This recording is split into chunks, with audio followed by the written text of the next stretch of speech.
માર્ગ તજજ્ઞ તો અમને બહુ સારું લાગે છે એવું કહે. પણ તકલીફ ક્યાં છે સાહેબ કે કોઈ જીપી પેશન્ટ મોકલે તો હવે એને નેફ્રોલોજિસ્ટ પાસે મોકલવાનું, જેમ કે કિડનીના ડૉક્ટર પાસે જાઓ. અમને એટલે કે યુરોલોજિસ્ટને મોકલવાનું એમ કે પેશાબના ડૉક્ટર પાસે જાઓ. અને આ વાત મેં પૂછી હતી કે ભાઈ કેમ પહેલા ઓથર, કોલમિસ્ટ ને ડૉક્ટર કેમ ત્રીજું આવે? તો બેઝિકલી મને ખબર નથી મારું વિકી પેજ કોણે બનાવ્યું. મને હમણાં મારું ધ્યાન ગયું કે મારું વિકીપીડિયા પેજ છે. તો ત્યારે મેં કોઈને પૂછ્યું હતું કે વિકીપીડિયામાં તમે ડૉક્ટર ન લખી શકો, એ લોકો પ્રોફેશનલ પ્રિફિક્સ દે ડોન્ટ અલાઉ. અને એટલે કદાચ તમે ડૉક્ટરના નામથી કોઈનું વિકીપીડિયા પેજ બનાવવાની ટ્રાય કરો તો એ ન થઈ શકે. કદાચ that food B the reason. પણ તમે ડૉક્ટર નિમિત્તે જો સર્ચ કરશો તો સાઈડમાં ગૂગલ બિઝનેસમાં મારી હોસ્પિટલ દેખાશે. તો બ્રેડ બટર તો ઈ જ છે. એક કેમિસ્ટ્રીના પ્રોફેસરની બીજા શહેરમાં ટ્રાન્સફર થઈ અને એ શહેર એમના માટે નવું હતું, ત્યાંના લોકો નવા હતા, ત્યાંની સાયન્સ કોલેજ પણ નવી હતી. એટલે બીજે દિવસે સવારે તો તૈયાર થઈ લેપટોપ લઈને પહોંચી ગયા લેક્ચર લેવા માટે. સાવ અજાણી કોલેજ, કોઈ ઓળખીતું નહોતું. એટલે ત્યાં પછી બે ત્રણ જણને પૂછ્યું અને બે ત્રણ ક્લાસરૂમ જોયા, ખાલી હતા. પછી જે ક્લાસરૂમમાં વિદ્યાર્થીઓ બેઠા હતા ત્યાં જઈને અમે લેક્ચર લેવાની શરૂઆત કરી દીધી. 45 મિનિટ સુધી વિદ્યાર્થીઓએ બહુ જ એટેન્ટિવલી અમને સાંભળ્યા. 45 મિનિટ પછી અમને પૂછ્યું કે હવે કોઈને કાંઈ પ્રશ્ન હોય તો પૂછી શકો છો. કોઈને કાંઈ પ્રશ્ન નહોતો. એટલે મેં બહુ નવાઈ લાગી, કાંઈ ડાઉટ નથી, એટલું બધું ખરાબ ભણાવું છું.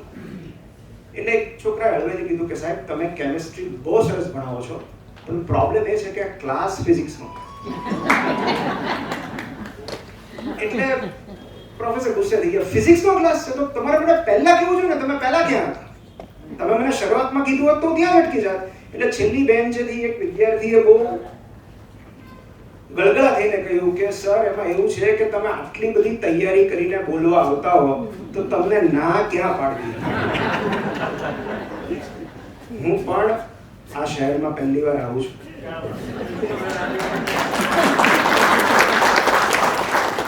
તમે પણ જો એવું માનીને મને સાંભળવાના હો તો મને જરાય વાંધો નહીં.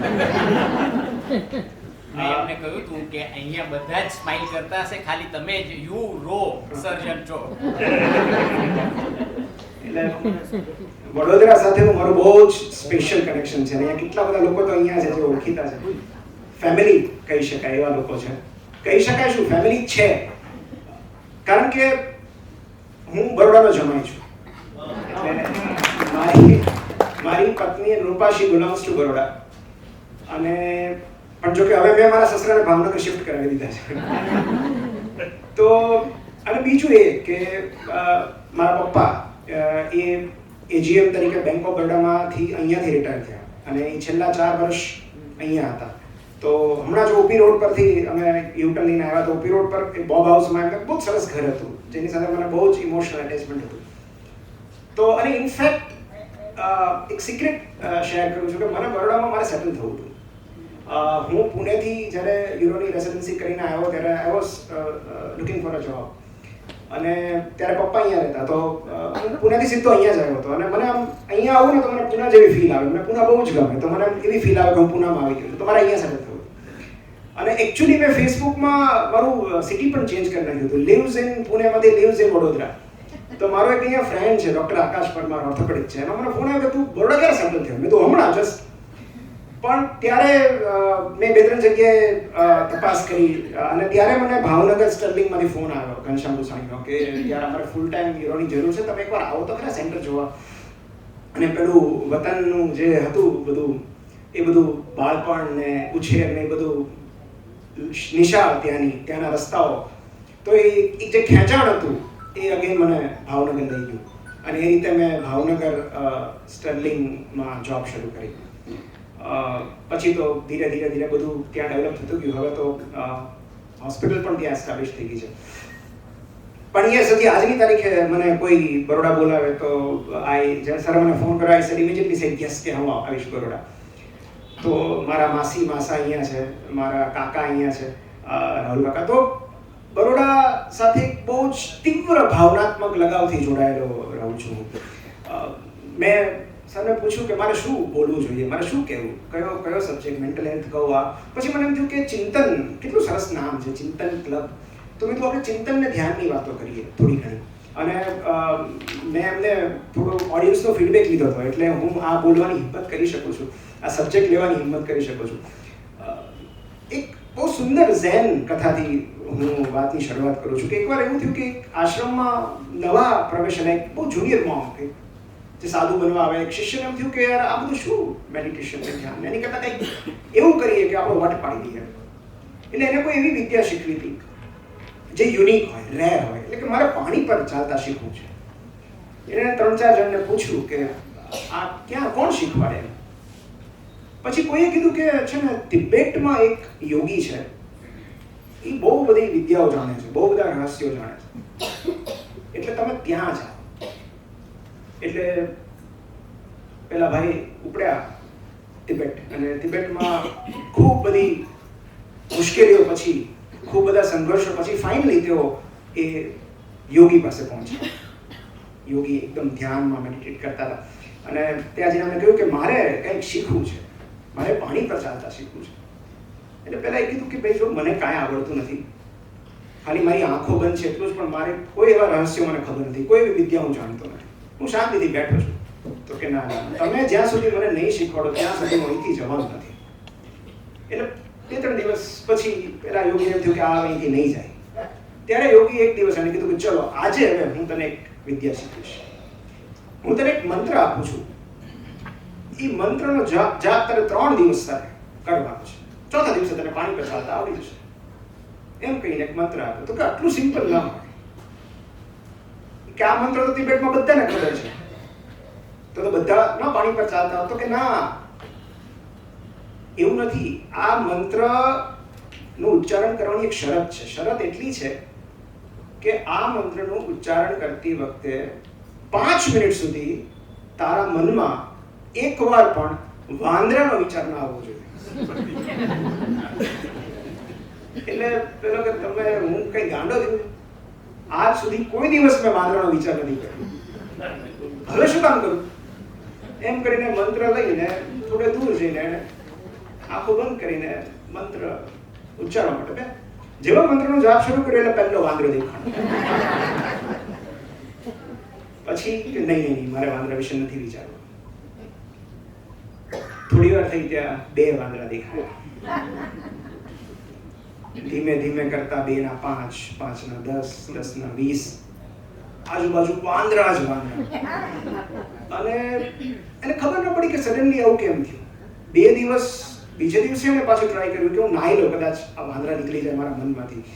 નાહીને પાછા બેઠા, અગેન વાંદરા વધતા જ છે. 3જે દિવસે પાછા આવ્યા યોગી પાસે કે આ તમારો મંત્ર રાખો અને મને વાંદરામાંથી મુક્ત કરો. કે મારું આખું જીવન વાંદરામય થઈ ગયું, મારે નથી શીખવું પાણી પર ચાલતા.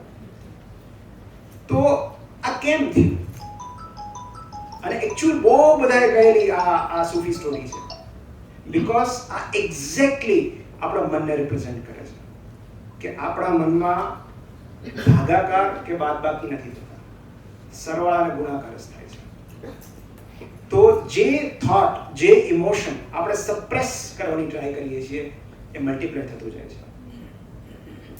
જે આપણે નથી વિચારવું, જે વિચારો નથી કરવા, જે આપણને ઉદાસ કરે છે, હેરાન કરે છે, પજવે છે, એવા જ વિચારો ડબલ સ્પીડે વધતા જાય. એનું કારણ સપ્રેશન છે.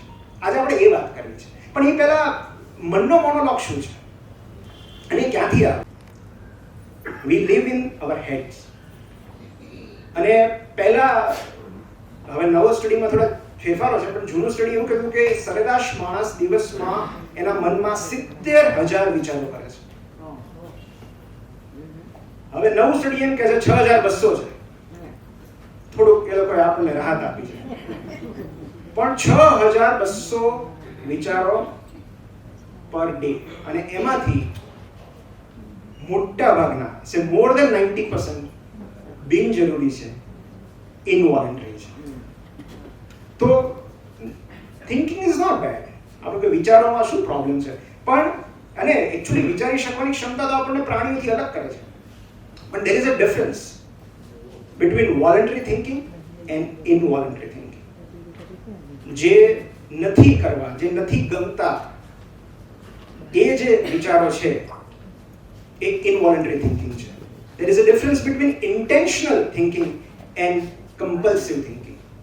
અને સમગ્ર મનુષ્ય જાતને અત્યારે જે હેરાન કરે છે, પરેશાન કરે છે, એ આ ઇનવોલન્ટરી કે કમ્પલ્સિવ થિંકિંગ છે, જેના કારણે depression, anxiety and all sorts of problems થાય છે, ઇન્ક્લુડિંગ ફિઝિકલ હેલ્થ. તો આ ઇનવોલન્ટરી થિંકિંગને કેમ આપણે રોકી નથી શકતા? કેમ વિચારો, કેમ પેલા વાંદરાના વિચાર જતા જ નથી મગજમાંથી?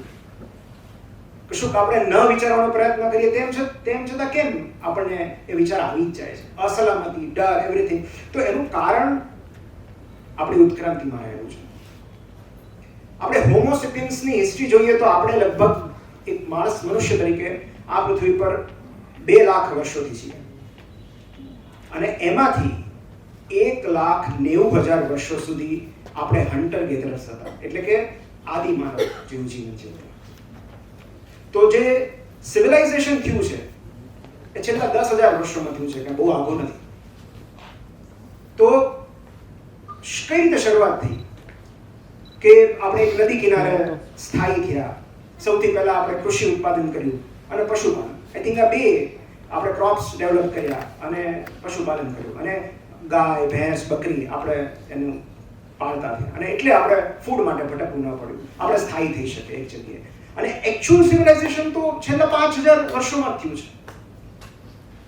તો પછી ધીરે ધીરે કાર, એરોપ્લેન, કોમ્પ્યુટર્સ, આઈફોન્સ, છેક સુધી આપણે આવી ગયા. હવે પ્રોબ્લેમ શું થયો કે જ્યારે આપણે પ્રી સિવિલાઇઝ યુગમાં જીવતા હતા, આપણા પૂર્વજો, તો એ લોકો IRE માં જીવતા હતા, that is immediate return environment.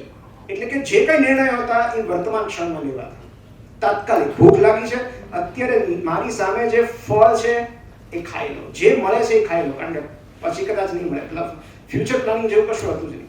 મારી સામે પ્રાણી ઊભું છે તો મારી પાસે 2 જ રસ્તા છે, ફાઇટ ઓર ફ્લાઇટ. ત્યારે આ 2 જ વસ્તુમાંથી એક જ નક્કી કરવું કે લડત આપવી છે કે ભાગી જવું છે. તો આ જ એન્વાયરમેન્ટ માટે આપણું બ્રેન એડજસ્ટ થયેલું છે ફોર IRE. હવે શું થયું કે ધીરે ધીરે આપણે DRE માં આવી ગયા, because of civilisation, that is delayed return environment. એટલે કે આપણા મોટા ભાગના નિર્ણયો જે છે એમાંથી વર્તમાન ક્ષણમાં લેવા પડે એક પણ નિર્ણય નથી. તો વર્તમાન ક્ષણમાં કશું તાત્કાલિક આપણે ડિસાઈડ કરવું પડે એવું લગભગ કશું જ નથી. સ્ટ્રેસ, એન્ઝાઇટી, ચેલેન્જીસ જે પહેલાના યુગમાં હતી બધી વર્તમાન ક્ષણમાં હતી. હવે either it is from the past or from the future. સિવાય કે તમારી પાછળ કોઈ તલવાર લઈને દોડ્યું હોય અથવા કોઈ હડકાયું કૂતરું તમારી પાછળ પડ્યું હોય, વર્તમાન ક્ષણમાં એન્ઝાઇટી કહી શકાય એવું કશું જ નથી. અને માટે આપણી મોટા ભાગના જે સ્ટ્રેસર્સ છે એ ફ્યુચરમાંથી આવે છે. મોટા ભાગની જે એગની છે કાં તો પાસ્ટમાંથી આવે છે, એટલે કે કાં તો આપણી મેમરીમાંથી આવે છે, કાં તો આપણા ઇમેજિનેશનમાંથી આવે છે.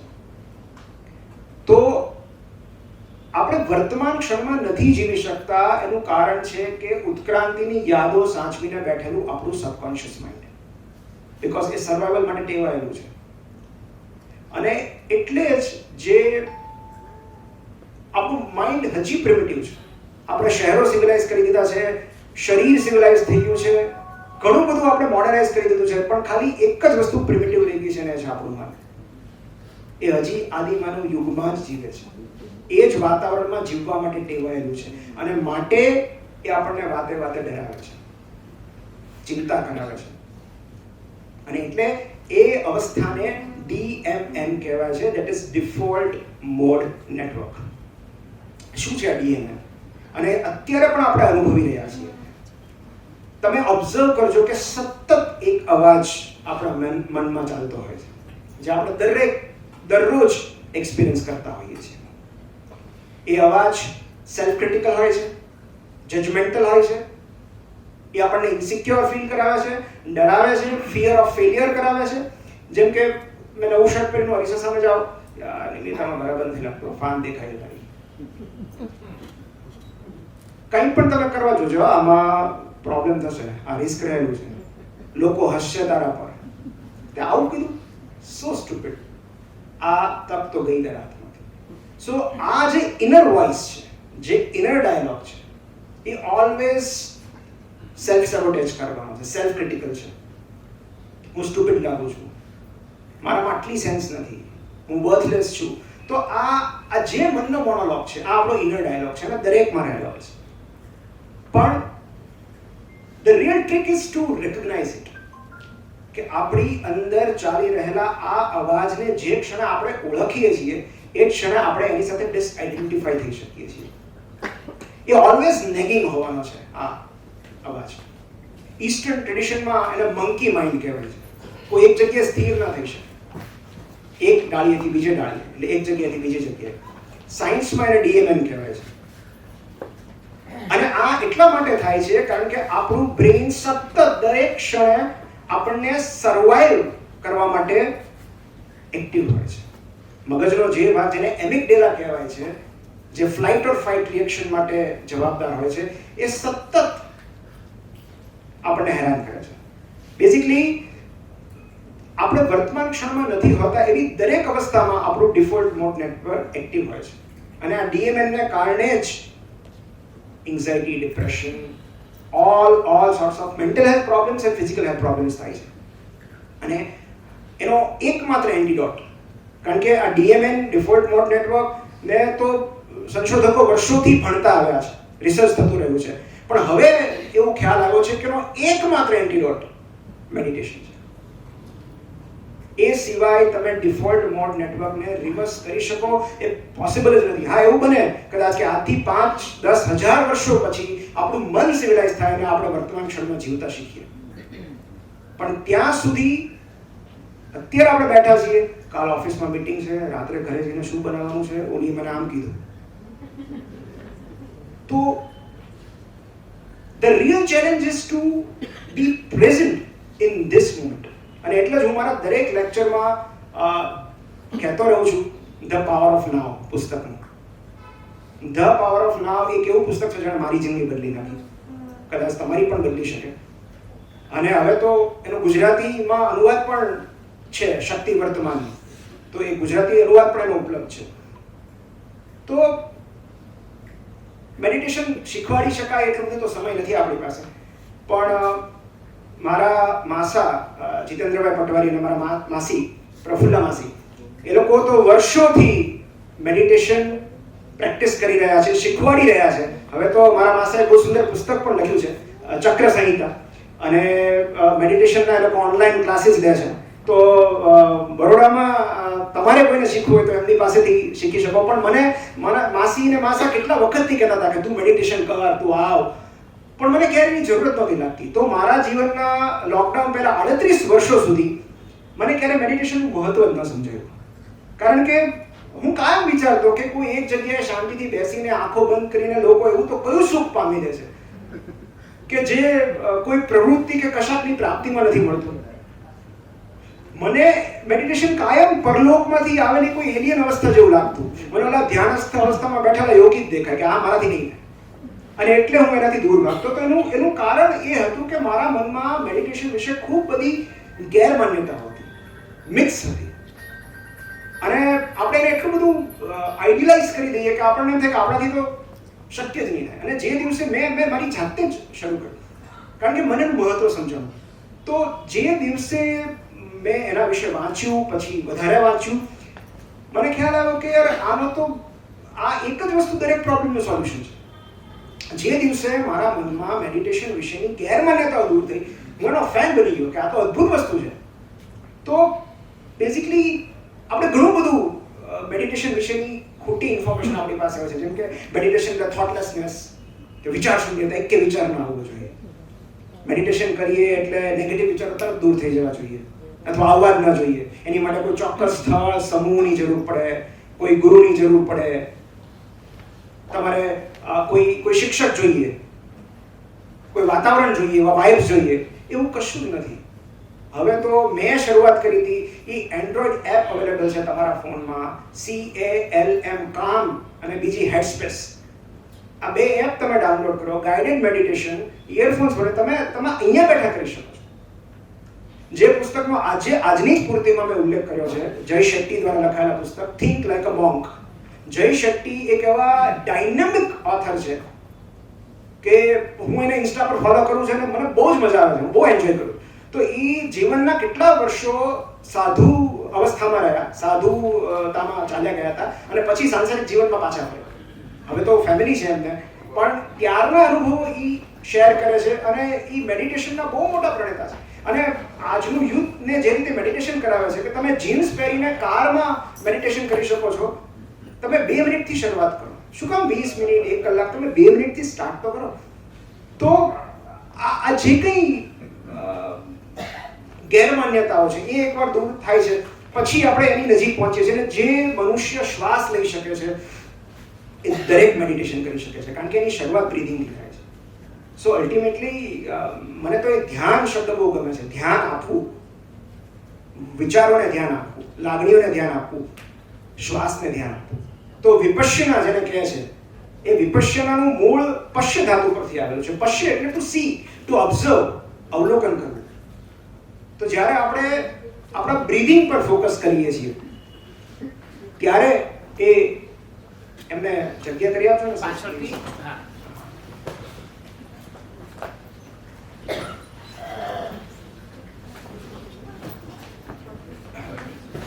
તો મને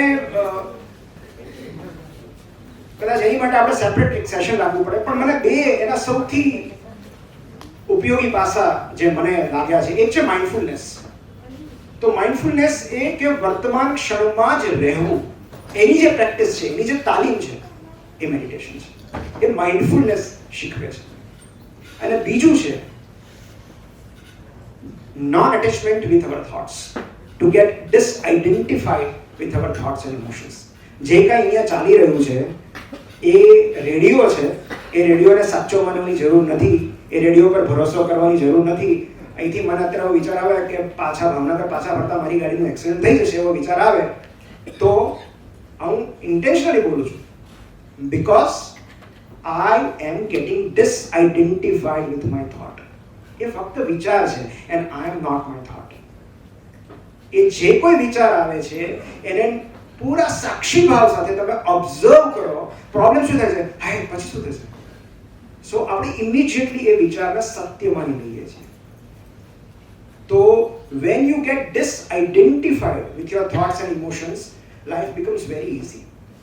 અને એટલે જ, અને આ કઈ રાતોરાત થતી પ્રક્રિયા નથી, અને એટલા માટે જ મેડિટેશન માટે પ્રેક્ટિસ શબ્દ વપરાય છે. પણ 1, 2 મિનિટ, 3 મિનિટ, 4 મિનિટથી શરૂ કરવું પડે છે, ત્યારે આપણે ધ્યાન કરી શકીએ છીએ. બેઝિકલી એનો પર્પઝ એવો છે કે આપણે બધા સર્વાઇવલ મોડમાં જીવીએ છીએ, ઈચ વન ઓફ અસ. આપણું એમિગડાલા બધાનું એટલું સ્ટ્રોંગ છે, કારણ કે હવે કેવું છે કે હવે ફિઝિકલ ચેલેન્જીસ રહી જ નથી. કોઈ આપણી સામે કોઈ પશુ પ્રાણી, જંગલી પ્રાણી આવી જાય ને આપણને ખાઈ જાય એવું તો છે જ નહીં. તો હવે શું થાય છે? મોબાઈલમાં પેલા ફલાણી કોમેન્ટ કરી, હું તાત્કાલિક રિપ્લાય આપી દઉં. That is survival. આપણે આપણી જાતને બૌદ્ધિક રીતે ડિફેન્ડ કરવી પડે, એ પણ એક સર્વાઇવલ મોડ જ છે. અને આપણે એમાં જ સૌથી વધારે દુઃખી થઈ ગયા છે. મને આ ક્યારેક નવાઈ લાગે છે સાહેબ કે લોકો આખો દિવસ એકાદા ગ્રુપની ચર્ચામાં વિતાવે છે વોટ્સએપ પર, અને એ પણ એવા લોકોની જેમને કઈ ફેર જ નથી પડતો તમે શું કહો છો એને. તો એક જાતને ડિફેન્ડ કરવાનું કમ્પલ્શન જ્યારે આવી જાય એ બહુ ડેન્જરસ અવસ્થા છે. મતલબ કે તમે હજી પણ સર્વાઇવલ મોડમાં જીવો છો. તો સર્વાઇવલ મોડમાંથી અમારી પાસે એક નાનું પેટ ડોગ છે. તો એ તમે જુઓ, પ્રાણીઓમાં સર્વાઇવલ ઇન્સ્ટિંક્ટ કેટલી સ્ટ્રોંગ હોય કે અમારી સાથે રહે છે, અમે ખૂબ પ્રેમ કરીએ છીએ, એ પણ અમને ખૂબ પ્રેમ કરે છે. પણ એક સેકન્ડ પણ એવું લાગે કે અમે કોઈ રીતે એને હાનિ પહોંચાડશું, એના માલિકને બટકું ભરતા એને વાર નહીં લાગે. પછી એને ગિલ્ટ થાય અલગ વસ્તુ છે, because any survival instinct strong છે. તો સર્વાઇવલ મોડમાં તો આપણે બધા જીવીએ જ છીએ, પણ સર્વાઇવલ મોડમાંથી સ્પિરિચ્યુઅલ મોડમાં જવાની જ આખી મથામણ છે. તો એ જ આ યાત્રા છે, કારણ કે સર્વાઇવલ મોડ આપણને ખુશ કરવા માટે, ખુશ રાખવા માટે બન્યું જ નથી. એનો હેતુ આપણને હેપી રાખવાનો છે જ નહીં, એનો હેતુ ફક્ત આપણને પ્રોટેક્ટ કરવાનો છે. અને એટલે જ આપણને કોન્સ્ટન્ટ એલર્ટ મોડમાં રાખે છે. તો સર્વાઈવલ મોડમાંથી સ્પિરિચ્યુઅલ મોડમાં જવું એ જ કદાચ સૌથી મોટી જર્ની છે. Again coming back to square one, આપણે જ્યાંથી વાંદરાથી શરૂ કરી હતી કે શું કામ એ વિચારો મલ્ટીપ્લાય થયા, તો સિગ્મન્ડ ફ્રોઇડનો એક સુંદર કોટ છે કે અનએક્સપ્રેસ્ડ emotions will never die. They are buried alive inside us and they will come again later in uglier ways. અવ્યક્ત રહેલી લાગણીઓ ક્યાંય જવાની નથી. એ આપણા શરીરના પેટાળમાં ક્યાંક દટાઈ જાય છે અને ભવિષ્યમાં બહુ જ ભયાનક સ્વરૂપમાં બહાર આવે છે. એની એક સત્ય ઘટના તમારી સાથે શેર કરું છું. એક મહિલાની વાત કરવી છે જેને લિમ્ફોમા નામનું કેન્સર હતું. 2002માં કદાચ મારા માસીએ પુસ્તક વાંચ્યું છે. 2002માં એમને કેન્સર ડિટેક્ટ થયું અને 2006માં એ કેન્સર એટલું બધું વધી ગયું કે એમને તાત્કાલિક આઈસીયુમાં એડમિટ કરવા પડ્યા. શી વેન્ટ ઇન્ટુ કોમા અને કોમામાં 30 કલાક સુધી રહ્યા. એમની તબિયત એટલી બધી ખરાબ હતી કે તબીબે સ્વજનોને કહી દીધેલું કે કોઈ પણ ક્ષણે મૃત્યુ પામી શકે એમ છે, તમે સગાવાળાને બોલાવી લો. અને એમનો ભાઈ એકચ્યુઅલી નીકળી ગયો હતો, પણ કંઈક ચમત્કાર થયો અહીં પાછા આવ્યા. અને પાછા આવે એટલું જ નહીં, બીજા 4 દિવસમાં એમનું ટ્યુમર 70% જેટલું શ્રિંક થયું અને નેક્સ્ટ 5 અઠવાડિયામાં એમને કેન્સર મુક્ત જાહેર કર્યા. એ મહિલા, એ પ્રસિદ્ધ મહિલાનું નામ છે અનિતા મુરજાની અને એમણે લખેલું પુસ્તક, બેસ્ટ સેલર પુસ્તક છે dying to be me. I request and recommend કે તમારે દરેકે આ પુસ્તક વાંચવું જોઈએ. એ પુસ્તક આઈ થિંક 2012માં પબ્લિશ થયું અને પબ્લિશ થયાના 2 જ અઠવાડિયામાં ન્યુયોર્ક ટાઈમ્સ બેસ્ટ સેલરના લિસ્ટમાં ટોપ પર હતું. કેમ? કારણ કે અનિતાએ જગતને કશીક એવી માહિતી આપી જે આજ સુધી લોકોને ખબર જ નહોતી. આ ચમત્કાર શું હતો કે કેમ પાછા આવ્યા, અને એ જાણવા માટે આપણે પુસ્તક વાંચવું રહ્યું. પણ હું ટૂંકમાં કહું તો બેભાન અવસ્થા દરમિયાન અનિતાને એ રિયલાઇઝ થયું કે એમને કેન્સર શું કામ થયું. એમણે એ વાત પુસ્તકમાં લખી છે. એમણે આખું પુસ્તક નિયર ડેથ એક્સપિરિયન્સ પર લખ્યું છે અને એનડીઈ પર તો હવે બહુ બધા રિસર્ચ ચાલે છે. મેં એના પર એનડીઈ પર તો આખું મેં નવલકથા લખી છે, અહમ બ્રહ્માસ્મિ, નિયર ડેથ એક્સપિરિયન્સ પર, કે પછીની દુનિયા કેવી હોય. તો નિયર ડેથ એક્સપિરિયન્સ પર એમણે આ લખ્યું છે કે ત્યારનું રિયલાઇઝેશન, કોમા દરમિયાન એમણે લખ્યું છે કે ત્યારે મને ખબર પડી કે મને કેન્સર શું કામ થયું હતું. તો એમનું ચાઇલ્ડહુડ બહુ જ ટ્રોમેટિક હતું. મમ્મી પપ્પા વચ્ચે ઝઘડા થતા, ઇમોશનલી અનઅવેલેબલ પેરેન્ટ્સ. એમણે લખ્યું છે કે હું કાયમ બીજાને ઇમ્પ્રેસ કરવાનો પ્રયત્ન કરતી રહી. મેં ક્યારેય જાતને વ્યક્ત જ ન થવા દીધી. અને જ્યારથી હું સમજણી થઈ ત્યારથી મને ડર હતો કે મને કેન્સર થશે તો, કારણ કે મેં કેન્સરમાં મારા સ્વજનોને ગુમાવેલા. અને જો અલ્ટિમેટલી મેં મારા જીવનમાં એ જ એટ્રેક્ટ કર્યું જેનો મને ડર હતો. પણ ત્યારે મને રિયલાઇઝ થયું કે મેં મારી જાતને હું ક્યારે પ્રેમ કરી જ ન શકી. અને ત્યારે મેં નક્કી કર્યું કે આઈ વિલ હીલ માયસેલ્ફ. અને પછી તેઓ પાછા આવ્યા. તો તબીબી વિજ્ઞાન ભણેલી કોઈ પણ વ્યક્તિ આ પુસ્તક, આ વિચાર કે આ હકીકતને વાહિયાત કરીને ફેંકી શકે છે. પણ આ વાત મેં જ્યારે સૌથી પહેલા મારા બ્લોગ પર લખી હતી ત્યારે મેં લખ્યું હતું કે આ હું ડોક્ટર માટે નથી લખી રહ્યો, દર્દીઓ માટે લખી રહ્યો છું. કારણ કે એલોપેથીની દરેક ટેક્સ્ટ બુકમાં કેન્સરના કોઝિસ હોય ને એમાં ઘણા બધા હોય. Genetic factors, genetic mutation, environmental carcinogens, smoking, ઘણું બધું હોય, રેડિયેશન.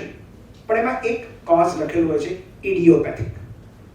ઇડિયોપેથિક એટલે reason not known, of spontaneous origin. તો જે વાત અનિતાએ પોતાના પુસ્તકમાં લખી છે એ જ વાત અત્યાર સુધી જગતની દરેક ફિલોસોફી કહેતી આવી છે કે સપ્રેશન લીડ્સ ટુ ડિઝીઝ. એના પર તો આખું હોમિયોપેથિક સાયન્સ ઊભું છે કે આપણી મોટાભાગની તકલીફો અને યાતનાઓ, હું તો કહીશ ઇવન શારીરિક યાતનાઓ, આપણા વિચારો, મન અને ઇમોશન્સમાંથી આવે છે. હું મારો પોતાનો અનુભવ કહું કે આજથી 2 વર્ષ પહેલા જ્યારે મને I suffered a major episode of depression, મને રૂમિનેશન્સ હતા, કોન્સ્ટન્ટ થોટ્સ અને હું એમાંથી બહાર જ ન નીકળી શકતો. આઈ હેડ ટુ અંડરગો અ સાયકેટ્રિક ટ્રીટમેન્ટ. પણ ત્યારે મને કોઈ દિવસ ન થાય, મને સ્કિન પર લેશન્સ આવ્યા, એકદમ ઈચી અને ફંગલ ટાઈપ. તો એલોપેથિક તરીકે શું, મેં એન્ટી ફંગલ લીધી, 2 દિવસમાં મટી ગયું. 3 દિવસમાં પાછા લેશન્સ આવ્યા અને આ વખતે વધારે હતા પહેલા. તો મેં ડર્મેટને બતાવ્યું. ડર્મેટોલોજીસ્ટ મને કે તમે 15-20 દિવસ સુધી કન્ટિન્યુઅસ એન્ટી ફંગલ ચાલુ રાખો. દેન માય વાઇફ, મારી પત્ની હોમિયોપેથ છે, દેન માય વાઇફ ટોલ્ડ મી કે તું મારી વાત માનીશ, તું એકવાર હોમિયોપેથી ટ્રાય કરીશ. તું લઈ લઈએ. હોમિયોપેથ એક ડોઝ લીધો અને નેક્સ્ટ 2 to 3 ડેઝમાં મારા બધા લેશન્સ થયા. તો બેઝિકલી મેં આવું ડર્મેટોલોજીસ્ટના જ પ્રિસ્ક્રિપ્શનમાં ક્યાંક વાંચેલું કે skin is the mirror of mind, કે આપણા મનમાં જે કંઈ ચાલી રહેલું છે એનું સૌથી પહેલું પ્રતિબિંબ આપણી ચામડી પર આવે છે. તો જે ક્ષણે આપણે વિચાર બદલીએ છીએ એ ક્ષણે આપણી અંદરનું વાતાવરણ બદલાતું હોય છે. આપણા શરીરની અંદર રહેલો દરેક કોષ આપણા મન, આપણા વિચારો, આપણી લાગણીઓને પ્રતિક્રિયા આપે છે, એના પ્રભાવમાં હોય છે. So our body follows our mind. એટલે એવું બિલકુલ પોસિબલ છે કે અમે તબીબો જેને ઇડિયોપેથિક કહીએ છીએ એના મૂળ ક્યાંક આ સપ્રેશનમાં રહેલા હોય. અને જો 1% અનિતાના પુસ્તકમાં કે આ ફિલોસોફીમાં કે અલ્ટરનેટિવ સાયન્સમાં જો 1% પણ તથ્ય હોય તો એ હકીકત આપણા માટે કેટલી લિબરેટિંગ સાબિત થાય કે આપણે કેટલી બધી બીમારીઓ પર ફક્ત થોડા ઘણા પ્રયત્નોથી કાબુ મેળવી શકીએ. So yes, we can heal ourselves. તો આવા તો 2-3 ઉદાહરણો છે, પણ અત્યારે એની ડિટેલમાં નથી જવું. તો હું તો ઘણી વાર કહેતો છું કે હું દર્દીની સેલ્ફ હીલિંગ પ્રક્રિયામાં મદદ કરું છું. I don't cure, I just treat. તો અને એટલું ધેટ ઇઝ ધ રીઝન કે એક જ દવાની 2 દર્દીઓમાં અલગ અલગ અસર આવે છે. આપણે જેને ગુજરાતીમાં તાસીર કહીએ છીએ એવું બિલકુલ બની શકે કે એ એમની સેલ્ફ હીલિંગ પ્રક્રિયા હોય. તો સપ્રેશન દૂર કરવાના ફક્ત 2 જ રસ્તા છે. One is to get disidentified with your thoughts, that is meditation, and second is excretion. આ 2 રસ્તા. તમે મેડિટેશન ન કરી શકો તો એક્સક્રીશન કરો. હું એને ઇમોશન્સની ટોયલેટ ટ્રેનિંગ કહું છું કે આપણે બાળકને શીખવાડતા હોય કે બહુ રોકી ન રખાય, આટલા કલાક થાય એટલે જવું પડે, લાગે તો પછી પોસ્ટપોન ન કરાય. તો this is exactly the same thing. ઇમોશન્સની ટોયલેટ ટ્રેનિંગ, જેને વિરેચન કહીએ આપણે, કેથાર્સિસ. તો એ બહુ જ જરૂરી છે, કારણ કે એના ઘણા બધા રસ્તા હોય. તમે જર્નલિંગ કરો, તમે કોઈને કહો, થેરાપિસ્ટ પાસે જાઓ, exercise, there are so many ways of catharsis. પણ એક વાત તો નક્કી છે કે until we find a way to release our emotions, એ બાકીનું આપણું જીવન કંટ્રોલ કરી રાખશે. અને પછી આપણને ખ્યાલ જ નહીં આવે કે આવું શું કામ આપણી સાથે થઈ રહ્યું છે, આપણા સબકોન્શિયસને એવું તો શું પડ્યું છે. અને એટલે જ સિગ્મન્ડ ફ્રોઈડની તમે સાયકોએનાલિટિક થિયરી વાંચો તો એનો સિમ્પલ રૂલ હતો. સિગ્મન્ડ ફ્રોઈડની એક જ શરત હતી કે તમારા મનમાં એક તો એ છે ને, સામે બેસીને કન્ફ્રન્ટ ન કરતા પેશન્ટને કાઉચ પર સુવાડી રાખતા. કારણ કે એ એવું માનતા કે સામે બેઠેલી વ્યક્તિને આંખની શરમ નડે, બધું કહી ન શકે. એટલે પેશન્ટ એમનું કાઉચ પર સૂતું હોય અને ઉપર તરફ જોતું હોય. તો હમણાં જ મેં ભાસ્કરમાં લખ્યું હતું હોરિઝોન્ટલ વાર્તાલાપ. તો જ્યારે તમે બાજુમાં સૂઈને વાત કરો છો ત્યારે તમે જે કંઈ કહો છો પૂરી પ્રામાણિકતાથી કહો છો. અને એટલે જ પેલા ચર્ચમાં ઓલું કન્ફેશન કરવા છે ને ત્યારે આડો પડદો હોય.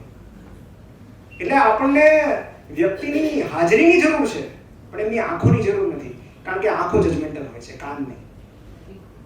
તો એમનું દર્દી સામે સૂતું હોય અને દર્દી ઉપર જોઈને ફ્રોઈડની એક જ શરત હતી કે તમારા મનમાં જે વિચારો આવે તમારે મને કહેવાના.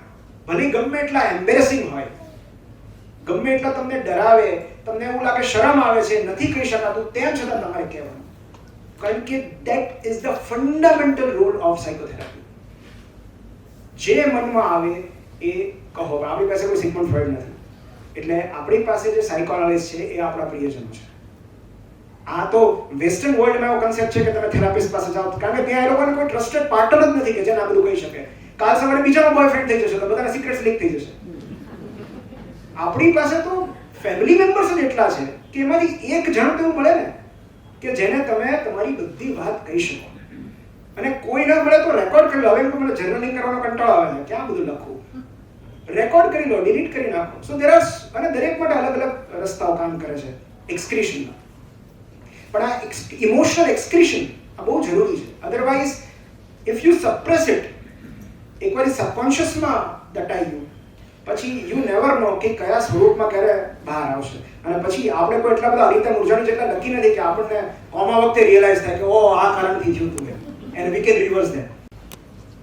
તો આ થોડી ઘણી આપણે ધ્યાનની વાતો કરી. મને વધારે મારો ફેવરિટ પાર્ટ ચિંતન છે. મને એ શબ્દ જ બહુ ગમે છે. તો ચિંતન શું કામ જરૂરી છે? તો હરિવંશરાયજી બચ્ચનની એક બહુ જ સુંદર કવિતા છે, તમે કદાચ સાંભળી હશે કે જીवन की आपाधापी में कब वक्त मिला, कुछ देर कहीं पर बैठ कभी ये सोच सकूं, जो किया कहा माना उसमें क्या बुरा भला. जीवन की आपाधापी में कब वक्त मिला, कुछ देर कहीं पर बैठ कभी ये सोच सकूं, जो किया कहा माना उसमें क्या बुरा भला. આ ચિંતન છે. જે કીધું, જે જીવ્યા એ યોગ્ય હતું કે અયોગ્ય. તો આ કોરોના એપિસોડ આખો એક રિયાલિટી ચેક હતું કે આવતીકાલ સવારે મળવાનું થાય તો અત્યાર સુધીનું જીવન આપણે બરાબર જીવ્યા છીએ કે નહીં. કારણ કે મેં એવા કેટલા બધા લોકોને જોયા છે કોવિડના ટાઈમમાં કે હોસ્પિટલમાં દાખલ થયા પછી એમને રિયલાઇઝ થયું હોય કે લાઈફ તો પૂરી થવા આવી, આ કરવાનું તો રહી ગયું. તો જે જીવાયું છે એ બરાબર જીવાયું છે કે નહીં, જે માન્યતાઓ સેવી છે, જે વિચારો લોકોને આપ્યા છે, જે કંઈ પણ કર્યું છે એ યોગ્ય હતું કે નહીં, આમાં સુધારો કરવાની જરૂર છે. એ વિશે જ્યારે આપણે પૂરી ગહનતાથી વિચારીએ છીએ ત્યારે આપણે ચિંતન કરીએ છીએ. અને આ ડાપણ મારામાં 40s માં આવ્યા પછી આવ્યો, જસ્ટ કમ્પ્લીટેડ 40, પણ 40s માં આવ્યા પછી રિયલાઇઝ થાય કે જીવનના અંત જેવું પણ કંઈક હોય છે. કારણ કે એ સમજણ 20s માં નથી આવતી, ત્યાં તો એકદમ એક્ઝુબરન્સ હોય છે, બધું દુનિયા રંગીન દેખાતી હોય, સપના હોય, પ્રેમ હોય. 30s માં થોડા એનર્જી ડાઉન થાય, ઠરી ગયા હોય, સેટલ થતા હોય, લગ્ન થઈ ગયા હોય, બાળકોને સ્કૂલમાં મોકલવાના છે, ફીસ ભરવાની છે, EMI ભરવાના છે. પણ 40s માં આવતાની સાથે તમને ખ્યાલ આવે કે આ તો કાઉન્ટડાઉન શરૂ થઈ ગયું. તો અને ક્યારે તમે આધ્યાત્મ ધ્યાન અને ચિંતન તરફ વળો છો?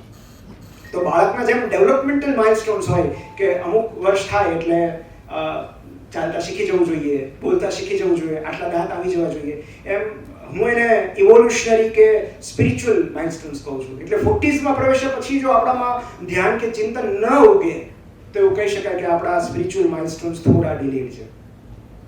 કારણ કે એક હાયરાર્કી છે. તમે માસ્લોઝ હાયરાર્કી ઓફ નીડ્સ એ ટ્રાયેંગલ કદાચ જોયું હોય તો body, mind, soul and God, એટલે શરીર, મન, આત્મા અને પરમાત્મા.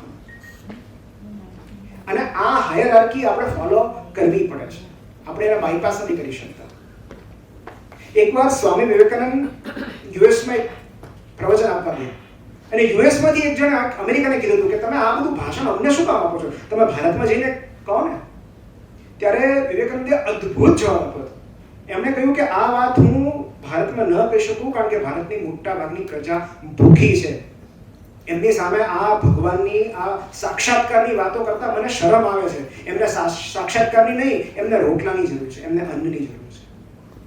તો તમે કોઈ ભૂખ્યા માણસની સામે કવિતા બોલો છો કે તમારું મ્યુઝિક પીસ સંભળાવો છો તો એનું અપમાન છે.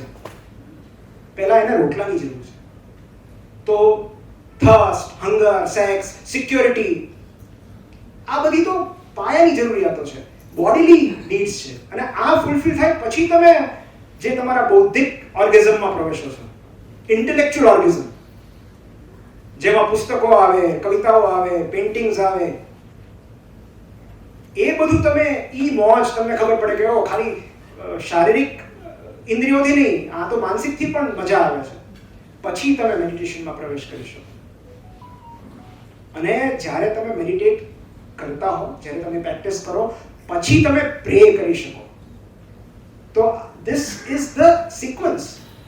અને એટલે આ આપણો ભૂખ્યા પેટે મેડિટેશન ન થાય. તમારી જોબ તમને ઇનસિક્યોર હોય તો તમે મેડિટેશન ન કરી શકો.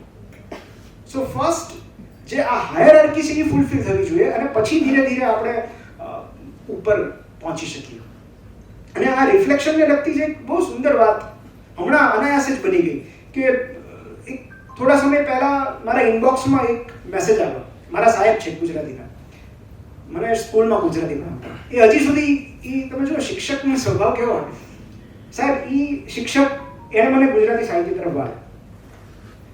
તો આજની તારીખે દર બુધવારે અને રવિવારે રિલિજિયસલી મારા લેખ વાંચીને એની કમેન્ટ આપે, ગુડ, વેરી ગુડ, એક્સલન્ટ.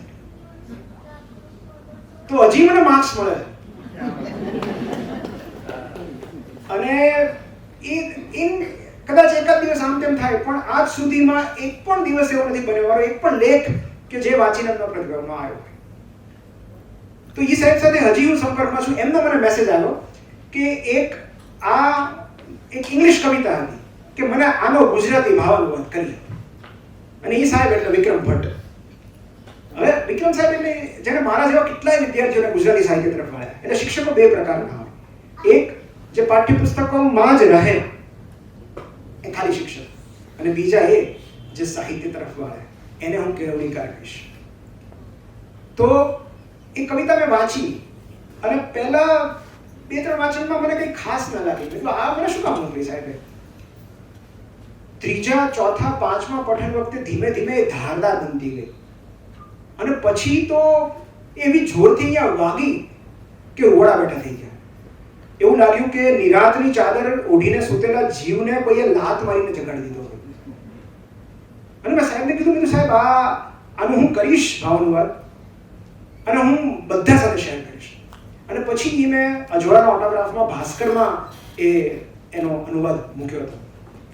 તો એ હું તમારી સાથે શેર કરું છું. અદ્ભુત વાત છે. જેમ જેમ સમય પસાર થશે તેમ તેમ તમને સમજાશે. તો એ અંગ્રેજી કવિયત્રી ડોના એશવર્થની કવિતા છે, એઝ ટાઈમ ગોઝ બાય. તો પસાર થતા સમયને અનુલક્ષીને શું શું થાય છે એની વાત છે.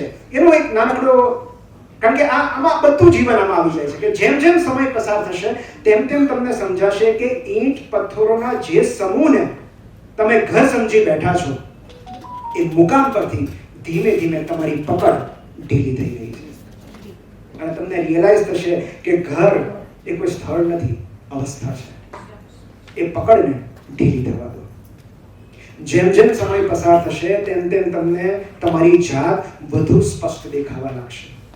તમારી એ ભૂતપૂર્વ જાત જેના એક કિસ્સામાં જિંદગી છલોછલ રહેતી અને બીજા કિસ્સામાં ખાલીખમ થઈ જતી, એ જાત જેની સામે તમને ખૂબ બધી ફરિયાદો હતી, એ જાત હકીકતમાં સંપૂર્ણ હતી એવું તમને સમય જતા સમજાશે.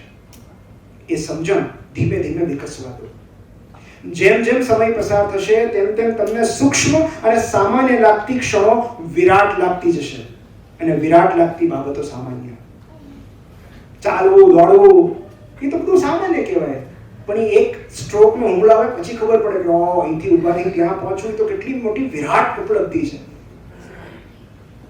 બર્થડે સેલિબ્રેશન તે એક મોટી ઉંમરે ધીરે ધીરે સામાન્ય થતું જાય. જે પહેલા આપણને વિરાટ લાગતું, તો ધીમે ધીમે તમને ખ્યાલ આવશે કે સૂક્ષ્મ અને સામાન્ય લાગતી ક્ષણો વિરાટ થતી જશે અને વિરાટ લાગતી બાબતો સામાન્ય. હકીકતમાં એ દિવસે તમને જીવનનો અર્થ સમજાશે અને ત્યારે તમે ખરા અર્થમાં જિંદગી જીવવાની શરૂઆત કરશો. ભલે મોડી, પણ એ શરૂઆત થવા દો. જેમ જેમ સમય પસાર થશે તમારે ઘણી બધી બાબતોને પરાણે આવજો કહેવું પડશે. ક્યારેક ગમતી વ્યક્તિને તો ક્યારેક ગમતી પરિસ્થિતિને. તમારા નાજુક હૈયા પર અનેક વાર વજ્રાઘાત થશે. ભાવનાત્મક આઘાતના પ્રહારોથી તમારું હૈયું અનેક વાર ભાંગશે અને તેમ છતાં ધબકતું રહેશે. હાર્ટ બ્રેક પછીનો એ ધબકાર તમને તમારો ઉદ્દેશ્ય યાદ કરાવતો રહેશે. એ તૂટેલા હૃદયને ધબકવા દો. જેમ જેમ સમય પસાર થશે તેમ તેમ તમે સંપત્તિને બદલે શાંતિને પસંદ કરશો. પૈસાને બદલે નવરાશની પળો પસંદ કરશો. ધીમે ધીમે તમને રિયલાઇઝ થશે કે જીવનભર તમે જે ખજાનાની શોધમાં ભટક્યા એ ખજાનો તમારા પોતાના અને તમારા પ્રિયજનોના હાસ્યમાં છુપાયેલો છે, સ્વજનોના સથવાડામાં રહેલો છે. એ ખજાનો અનાવૃત થવા દો. જેમ જેમ સમય પસાર થશે તેમ તેમ તમારી જિંદગી આંખના પલકારામાં તમારી નજર સામેથી પસાર થતી જશે. સ્મરણો જ્યારે તમને વીતેલી જિંદગીનું ફ્લેશબેક બતાવશે ત્યારે તમને ખ્યાલ આવશે કે એમાં રહેલી એક પણ ક્ષણ કડવી કે અણગમતી નથી. વીતેલું આખું જીવન મીઠી અને સુગંધીદાર યાદોથી છલોછલ ભરેલું છે. પ્રિયજનના ખોળામાં માથું મૂકીને વિતાવેલી રાતો, મિત્રો સાથેના ઉજાગરા, ગમતી વ્યક્તિઓ સાથે ગાળેલી નવરાશની પળો અને દરિયા કિનારે ગાળેલી એક સાંજ, આ બધું યાદ આવવાનું. જેમ જેમ સમય પસાર થશે તેમ તેમ તમને ખ્યાલ આવશે કે જીવનમાં શું મહત્વનું છે અને શું નથી. તો આ કવિતા સમજાવે છે કે વીતી ગયેલા જીવનની સાથે કેટલી બાબતો સ્પષ્ટ થતી જાય છે. રોજગાર માટેની દોડધામમાં ડોળાઈ ગયેલું જીવન જ્યારે સ્થાયી થાય છે ત્યારે ઘણી બધી અશુદ્ધિઓ તળિયે બેસતી જાય છે. જીવનની પ્રાથમિકતાઓ સમજાતી જાય છે. સાવ સામાન્ય લાગતી પળો અચાનક વિશેષ અને અર્થસભર લાગવા લાગે છે. જેમ જેમ આ પૃથ્વી પરની પકડ ઢીલી થતી જાય છે તેમ તેમ જીવનનો અર્થ વધુ ઊંડાણપૂર્વક સમજાતો જાય છે. પણ તકલીફ એ છે કે ફક્ત પસાર થતા સમયની સાથે સમજણ કે પરિપક્વતા નથી આવતી. એ માટે અનુભવો જરૂરી છે, અનુભૂતિઓ જરૂરી છે, પ્રેમ, પ્રવાસ, પુસ્તકો અને પ્રતીતિ જરૂરી છે, સાહિત્ય અને સાક્ષાત્કાર જરૂરી છે, જીવનમાં ભંગાણ, ભૂલો અને ભટકવું જરૂરી છે. અને આટલું બધું થયા પછી પણ ક્યારેક એ સમજવામાં આપણે અસમર્થ રહીએ છીએ કે ખરેખર જીવનમાં શું મહત્વનું છે અને શું નથી. અને આ માટે ચિંતન જરૂરી છે. તો જેને આપણે નિક્સેન કહીએ છીએ, એ આપણને ક્યારે ટાઈમ જ નથી મળતો. નિક્સેન એટલે the art of doing nothing. મારો બહુ ફેવરિટ શબ્દ છે. ડચ ભાષામાં એને નિક્સેન કહેવાય કે છેલ્લે ક્યારે તમે કશું જ નહોતું કર્યું.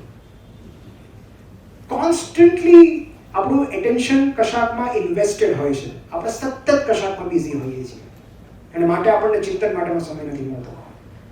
તો ચિંતન માટેની પહેલી રિક્વાયરમેન્ટ એ છે કે we should not be occupied anywhere.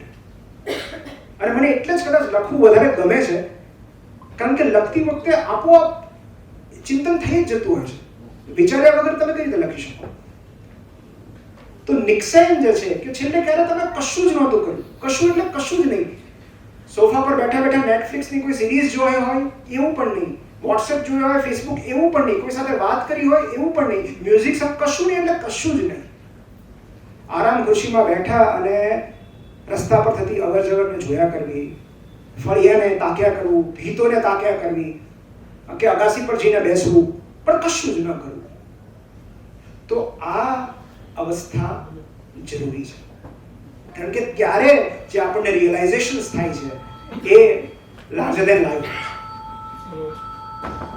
એક નાની એવી કવિતા છે. સર કેટલો સમય છે? ઓકે. એક નાની એવી કવિતા છે.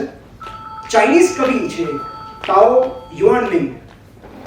તો એમણે આ કવિતા લખેલી છે કે બહુ સિમ્પલ કવિતા છે. તમને આમાં કોઈ એક્સ્ટ્રાઓર્ડિનરી લાગે કે બાગમાં પડેલા ફૂલો વીણતા વીણતા હું મારી નજર સામે રહેલા ઊંચા પર્વતોને નિહાળું છું. પર્વતનો સ્પર્શ કરીને સંધ્યાકાળે પરત ફરતી હવામાં એક અલગ જ તાજગી છે. સૂર્યાસ્ત સમયે સમૂહગાન કરતા પંખીઓ પોતાના ઘરે પાછા ફરે છે. બસ આવા જ દ્રશ્યોમાં જીવનની સાર્થકતા રહેલી છે. એ વાત મને સમજાઈ ગઈ છે. આ તાઓ યુઆનમિંગ નામના કવિએ લખેલી ચાઇનીઝ કવિતાનો નાનકડો અંશ છે. પણ આ સાધારણ કવિતાના સર્જક એટલા માટે અસાધારણ છે કારણ કે એમણે એ કર્યું છે કોઈ નામાં કરવાની યુઝ્યુઅલી હિંમત નથી હોતી. એ ગવર્નમેન્ટ બહુ હાયર પોસ્ટ પર હતા અને અચાનક એક દિવસ એમણે રિઝાઇન કરી દીધું. એમણે રાજીનામું આપી દીધું. સરકાર તરફથી જેટલા લાભ મળતા હતા એ બધા જતા રહ્યા અને બધું છોડીને ગામડે પોતાના ખેતરમાં વસવાટ કરવા લાગ્યા.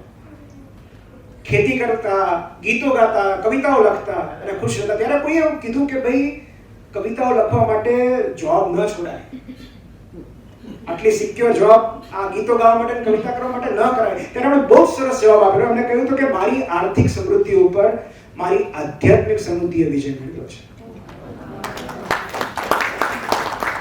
અને આ કન્સેપ્ટને યુનશી કહેવાય છે. યુનશી એટલે એક ફિલોસોફી છે. બેઝિકલી એક વ્યક્તિગત સ્વતંત્રતા છે, પર્સનલ ફ્રીડમ. મારે જે કરવું એ કરું. પણ યુનશીનો અર્થ તો અજ્ઞાતવાસ થાય, એકાંતવાસ કે અજ્ઞાતવાસ. પણ હકીકતમાં એનો લિટરલ મિનિંગ થાય સ્વૈચ્છિક ગરીબી.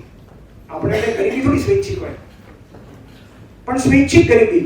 અને એકચ્યુઅલમાં કે આપણા જીવતરમાં વોન્ટ અને નીડ વચ્ચેની દિવાલના ચણતરમાં જ આપણું મોટાભાગનું જીવન પસાર થઈ જાય છે.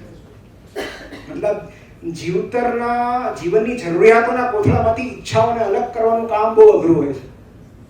તો પાડોશી રાષ્ટ્ર દ્વારા, પ્રાચીન રોમમાં પાડોશી રાષ્ટ્ર દ્વારા જ્યારે આક્રમણ થયું હતું ત્યારે સિન્સિનાટી કરીને એમને પ્રધાન બનાવવામાં હતા, ડિફેન્સ મિનિસ્ટર. અને ત્યારે એમણે એ મોરચો સંભાળ્યો, રોમને જીતાડી દીધું. અને ત્યારે એમની પાસે તક હતી કે એ ધારક તો રાષ્ટ્રના વડા બની શક્યા હોત, એમને સમ્રાટ બની શક્યા હોત. પણ જેવી ઇમરજન્સી પૂરી થઈ, ક્રાઇસિસ પૂરી થઈ, એમણે પોતાના પદેથી રાજીનામું આપી દીધું અને પાછા પોતાના ખેતરમાં ચાલ્યા ગયા. એ ધાર્યા હોત તો પોતાની આખી જિંદગી વૈભવ વિલાસમાં વિતાવી શક્યા હોત, પણ એમને પોતાની પર્સનલ ફ્રીડમ વધારે વાલી હતી. તો ક્યારેક એવું લાગે છે કે મની બ્રિંગ્સ ફ્રીડમ. હું અવારનવાર કહેતા હોઉં છું, obviously money brings freedom. Money does not bring happiness, પણ મની બ્રિંગ્સ ફ્રીડમ. પણ ક્યારેક એવું લાગે છે કે નાણાં એકઠા કરવાની પ્રવૃત્તિ સૌથી મોટી ગુલામી નથી. મતલબ ઈચ્છાઓ, લોભ કે લાભના ગુલામ થયેલા આપણા છેલ્લા શ્વાસ સુધી સતત આપણી જાતને, આપણા સમયની આહુતિ આપ્યા કરીએ છીએ. એકઠું કરવાની પ્રક્રિયામાં જેટલો રસ પડવા લાગે છે કે કોની અને શેની માટે એકઠું કરવાનું છે એ તો ભૂલાઈ જ જાય છે. એક નાની એવી વાત કહીને પછી મારે છેલ્લી જે વાત કહેવી છે કહું કે આ સાચી બનેલી ઘટના છે. એ ચાઇનીઝ લિટરેચરમાં લખેલું છે કે તમે લાઓ ત્સે ઓળખતા હશો કદાચ, પ્રખ્યાત ચાઇનીઝ ફિલોસોફર. અને કોઈ મને પૂછે કે જીવનનું મેન્યુઅલ, જીવન જીવનની રીત કયા પુસ્તકમાં લખેલી છે, ઓફકોર્સ ભગવદ્ ગીતા તો છે જ, પણ એના જેવું જ બીજું પુસ્તક તાઓ તે ચીન, જે લાઓ ત્સે લખ્યું. અને લાઓ ત્સે પાસે પરાણે લખાવડાવવામાં આવ્યું હતું કે જ્યારે એમણે એવું નક્કી કર્યું કે હવે મારે અહીંયા વસવાટ નથી કરવો, મારે હિમાલયમાં ચાલ્યા જવું છે, મારે કોઈ સંન્યાસી બની જવું છે, ત્યારે એમને સરહદ પર રોકવામાં આવેલા કે રાજાનો હુકમ છે કે તમે આમ દેશ છોડીને ન જઈ શકો. તમારા જે તમારી પ્રતિતિઓ છે, તમારા રિયલાઇઝેશન્સ છે, તમારી જે વિઝડમ છે એ અમને લખીને કહેતા જાઓ. અને ત્યારે સરહદ પર એક જગ્યાએ બેઠા બેઠા તેમણે જે પુસ્તક લખ્યું એ તાઓ તે ચીન. તો એ ચાઇનીઝ ફિલોસોફરની વાત છે કે એકવાર લાઓ ત્સેની શોધમાં સૈનિકો નીકળેલા. કારણ કે રાજાને ત્યારે એવું હતું કે મારે લાઓ ત્સેને મુખ્ય પ્રધાન બનાવવા છે મારા રાજ્યના. કે જો લાઓ ત્સે જેવી ઇન્ટેલિજન્ટ ફિલોસોફર અને વિચક્ષણ વ્યક્તિ જો મુખ્ય પ્રધાન બને તો રાજાની ખ્યાતિ કેટલી વધી જાય. એટલે આપણે સૈનિકોને કીધું કે લાઓ ત્સેને લઈ આવો છો. તો ક્યાંય સુધી લાઓ ત્સે મળ્યા જ નહીં. અને પછી એમને માંડ એક જગ્યાએ દેખાણ કે નદી કિનારે બેઠા બેઠા, તળાવની પાળ જેવું હતું, બેઠા બેઠા માછલી પકડતા. એટલે જે સેનાપતિ હોય એ ઉતર્યો અને એને કીધું કે રાજાએ તમને લેવા માટે મોકલ્યા છે કે રાજ્યનું સર્વોચ્ચ સન્માન તમને આપવાનું છે, તમને મુખ્ય પ્રધાન બનાવવાના છે, એટલે અમે તમને લેવા આવ્યા છીએ. એટલે લાઓ ત્સે થોડી વાર સુધી કશું જ બોલ્યા નહીં. પછી એમણે દૂર એક ખાબોચિયામાં તરફ ઇશારો કરીને જોયું તો પેલા ખાબોચિયામાં શું છે. એટલે સેનાપતિએ ત્યાં જઈને જોયું તો એક કાદવના ગંદા પાણીમાં એક કાચબો એની મસ્તીમાં રમી રહ્યો હતો, ચાલી રહ્યો હતો. એટલે સેનાપતિએ કહ્યું કે એ તો કાચબો છે. તો કે મેં એવું સાંભળ્યું છે કે તમારે રાજમહેલમાં એક સુવર્ણ જડિત કાચબો છે. ત્યારના જમાનામાં એમ્બ્લમ હતું રાજાનું, ચાઇનીઝ રાજાનું સુવર્ણ જડિત કાચબો, સોનેરી કાચબો એમનું એમ્બ્લમ હતું. તો કે હા, અમારા રાજ્યમાં છે ને, તમારું પ્રતીક છે. તો કે તમે એક કામ કરો, તમે કાચબાને જઈને પૂછો કે તને સોનેથી મઢવામાં આવે, રોજ તારી પૂજા કરવામાં આવે તો તું અમારી સાથે મહેલમાં આવીશ કે નહીં. એટલે સેનાપતિ કે જેને કાદવમાં આટલી મજા આવતી હોય એ મહેલમાં શું કામ આવે. એટલે લાઓ ત્સે એવું કીધું, તમે મને કાચબા કરતા વધારે મૂર્ખ સમજો છો. તો આ પર્સનલ ફ્રીડમ છે. ક્યાં સમય અને ઉર્જાની આહુતિ આપવી અને ક્યાં ન આપવી એ વિચારી શકવાની સમજણ એ ચિંતન છે. અને છેલ્લી વાત જે મારે કહેવી છે કે હમણાં એક સત્ય ઘટના હતી. હું ડીસા IIM માં એક લેક્ચર આપવા ગયેલો. હવે આટલું, ટુ બી વેરી ઓનેસ્ટ, આટલું ભારે મેં આજ પહેલા ક્યારેય ક્યાંય વાત નથી કરી અને તમે આટલા શાંતિથી સાંભળો છો તો મને ખરેખર બહુ સારું લાગે છે. બાકી ધ્યાન અને ચિંતન હવે લોકોને મોટે ભાગે એવું હોય છે કે પહેલેથી અમને આયોજક કહી દે કે થોડું હાસ્ય રાખજો ને, થોડુંક એન્ટરટેનમેન્ટ રાખજો ને. એકવાર તો મને ખરેખર મને એવું કીધું હતું મને કે આપણે મેં કીધું જો હું હાસ્ય કલાકાર નથી. એટલે IMA એક સરસ મજાનું સેશન પત્યું અને પછી એક ડોક્ટર, ત્યાંના બહુ ખ્યાતનામ ડોક્ટર મને મળવા આવ્યા અને અમે બી એકલા હતા ત્યારે મને કહ્યું કે નિમિતભાઈ, જીવનમાં બધું જ છે. સરસ ફેમિલી છે, કાર છે, હોસ્પિટલ છે 3 માળની, બધું જ છે, પણ તેમ છતાં જીવનમાં ખાલીપો લાગે. શું કામ લાગે? એટલે હું આમ થોડો સમય એમની સામે જોતો રહ્યો અને એમની આ મૂંઝવણ એકચ્યુઅલી મારા માટે બહુ રાહત કરતા હતી. કારણ કે ખાલીપો લાગે છે એ જ વાતની સભાનતા ક્યારેક અર્થ અને આધ્યાત્મ તરફ લઈ જાય છે. તો મારા માટે આ એક એવો પ્રેગ્નન્ટ ક્વેશ્ચન હતો કે જેમાંથી ઘણું બધું જન્મી શકવાની શક્યતા હતી. એટલે એક કમ્પ્લીટ ફેમિલી, એક આલિશાન બંગલો, એ બંગલાના ફળિયામાં પડી રહેતી સેડાન કાર, આંગણે ચોકીદાર, તો 2-3 માળની હોસ્પિટલ, પ્રસિદ્ધિ, સફળતા. એટલે કારકિર્દી અને વ્યવસાયિક જીવનના ટોચ પર પહોંચ્યા પછી બીજા તો શેની કમી હોય? શું કામ ખાલીપો લાગે? તો એમના આ સવાલનો મારી પાસે ફક્ત એટલો જ જવાબ હતો કે મેં એમને એવું કહ્યું કે તમે બીજા પર્વત પર છો, પહેલા પર્વત પર પહોંચશો પછી એ ખાલીપો નહીં લાગે. તો એમની સાથે વાતચીત કર્યા પછી મને રિયલાઇઝ થયું કે આપણે બધા પણ બીજા પર્વત પર જ અટકેલા છીએ. ઘર, નોકરી, કુટુંબ, એશોઆરામ, આજથી 5-10 વર્ષ પહેલા જે અને જેટલાની કામના કરેલી એ બધું જ છે આપણી પાસે અને નહીં હોય તો આવનારા 5-10 વર્ષમાં મળી જશે. પણ પછી શું? વ્યક્તિગત અને વ્યાવસાયિક જીવનની ટોચ પર પહોંચ્યા પછી શું કરવાનું? કારણ કે વહેલા મોડા આપણે સૌ દરેક કોઈ એવા શિખર પર પહોંચતા હોઈએ છીએ કે જ્યાંથી ઉપર તો કોઈ ચઢાણ જ નથી, કશું જ બાકી નથી, બધું મેળવી લીધું છે. તો ત્યારે જે ખાલીપો અનુભવાય છે એ ખાલીપાનું નામ છે એક્ઝિસ્ટેન્શિયલ ક્રાઇસિસ, મિડ લાઈફ ક્રાઇસિસ, અસ્તિત્વની મૂંઝવણ, અર્થની ખોજ. અને આ ખાલીપાનું કારણ ધ સેકન્ડ માઉન્ટેન છે. લેખક ડેવિડ બ્રુક્સ દ્વારા લખેલા એક પુસ્તકનું નામ છે ધ સેકન્ડ માઉન્ટેન અને આ પુસ્તકમાં એમણે આ જ વાસ્તવિકતાને હાઇલાઇટ કરી છે. અને બધું જ મેળવી લીધા પછી પણ જેમને જીવનમાં ખાલીપો લાગે છે એમના માટે આ ખાસ આ પુસ્તક એમણે વાંચવું જોઈએ. તો વ્યક્તિગત અને વ્યાવસાયિક ઉપલબ્ધિઓની ટોચ પર પહોંચ્યા પછી પણ ખાલીપો લાગવાનું કારણ એ છે કે આપણે બીજા પર્વત પર અટકેલા છીએ. પહેલા પર્વતની ટોચ તરફનો આરોહણ તો બાકી જ છે. આ પહેલો પર્વત એટલે અર્થ, મીનિંગ ઓફ લાઈફ. આપણે ભક્તિભાવ, પૂજા, કીર્તન કશાક સાથે નહીં, હજુય ટકી રહેલા આપણા અસ્તિત્વનું નિમિત્ત.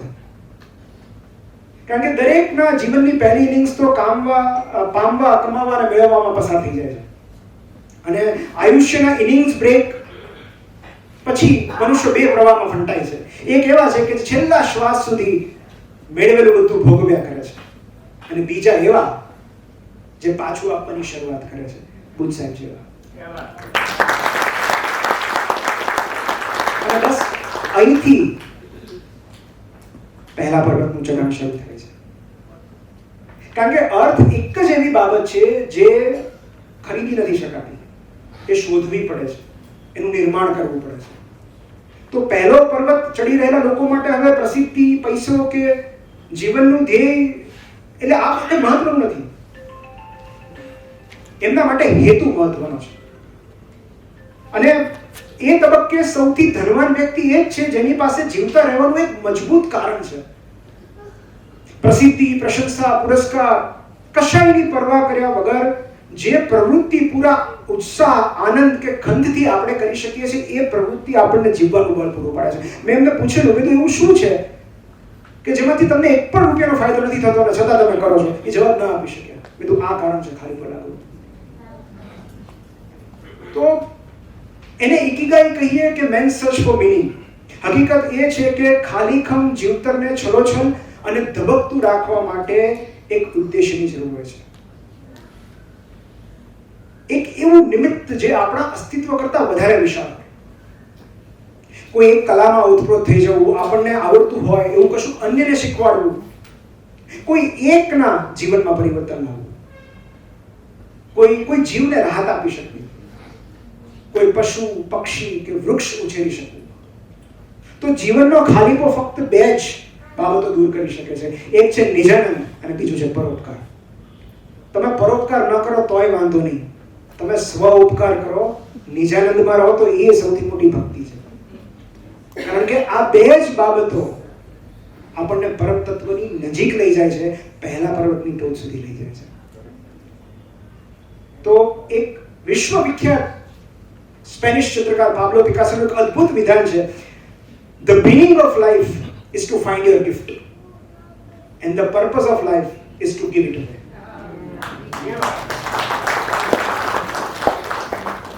તો અર્થોપાર્જનની પ્રવૃત્તિ ફક્ત રોજગાર સુધી સીમિત નથી હોતી.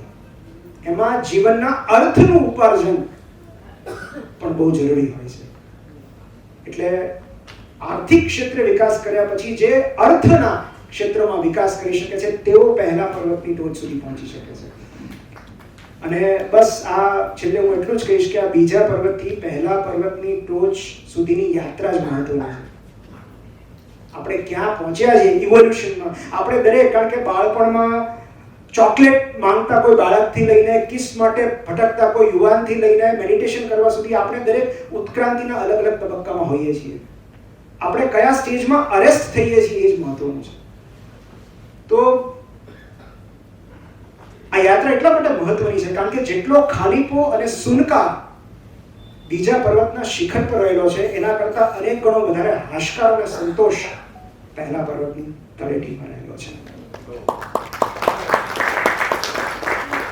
તો સાહેબે અહીંયા બોલાવીને મને એટલું બધું માન થયું સાહેબ ઉપર કે મારે યુઝ્યુઅલી એવું હોય કે તમારે 5 વાગ્યાનું હોય સ્પીચ અને તમે 4:30 પોણા 5 સુધી ન પહોંચો ને એટલે ઓર્ગેનાઇઝરના 5-6 ફોન આવી જાય.